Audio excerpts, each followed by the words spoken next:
Local people, important issues. CBS 10 WILM's weekly focus on the Lower Cape Fear region. This is Byline Wilmington with your host, Don Ansell. What's it like to go to war for your country and then to come back to resume a civilian life? Dan Hickman did exactly that twice. Serving on the front lines in both Vietnam and Iraq, he rose to the rank of Brigadier General and in his civilian life was Executive Vice President of Cape Fear Community College.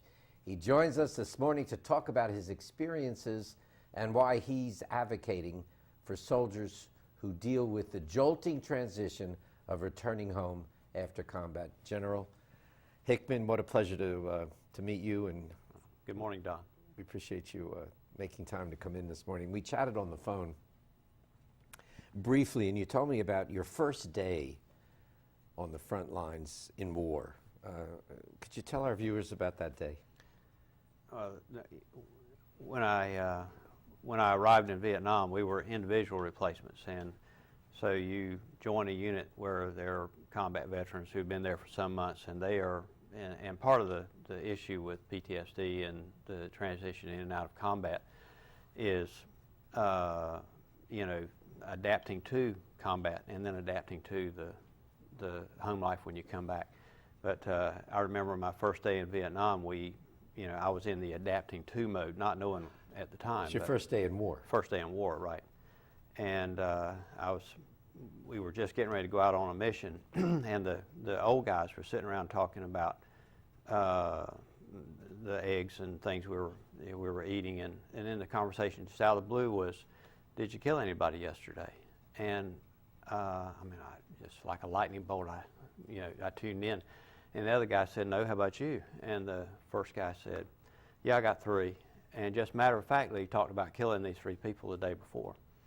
And as I sat there listening to this conversation, I thought, these people are crazy. And in fact, they were, but they were in the mindset of people who were in war every day. And right. I was not there yet. It would take me a week or 2 to get there, but it was just that is a mindset that people in that environment get into. Is that right? Accurate? And there's all sorts of experiences in war. I mean, some people are on what we now call FOBs. We used to say fire bases in Vietnam, and they don't go off and they're not exposed to the threat every day, but there's still stresses there. And other people are in life and death situations every day. So it's different for everybody and different personalities. How did you get involved in the military? Did you volunteer? I volunteered. You did? Mm-hmm. And of course the history of Vietnam is well documented. But tell us about coming back from Vietnam and what that was like for you. Well, it was a happy day. Miniskirts had just come in the U.S., so coming back, it's one of my jokes about coming back from Vietnam. It wasn't too bad because miniskirts were the new fashion. but on the home front. On the home front, right. But to get back to your question, coming back from Vietnam, when you got back to Oakland, you had to take off your uniform and put on civilian clothes so you could travel across the country because America was not receiving its veterans. Well, that's sort of why. Did you feel betrayed by the country? No. I didn't. I mean, I they think prepare you for the. No, there was no preparation. I mean, they told you what to do when you got there. They didn't say and a big difference in Vietnam and Iraq is when we left Vietnam, there was no preparation about anything in terms of transitioning back to civilian life, and it was. You just suck it up and just sort of like the World War II veterans, you just suck it up and come on back and do your job. So I changed to civilian clothes, flew across the country, and fresh back from war. And it was just what you did. It's just how you did. Mm-hmm. Did you know people who came back from Vietnam who were damaged? Yes. I mean, I had people. Did you feel damaged? No. No. No. I mean, I think I had some mild PTSD. I mean, now looking back on it. Post-traumatic stress disorder is what. Right. I look back on it and say, well, yeah, I did have some of these symptoms, but it's just like going into combat. You adapt to the environment.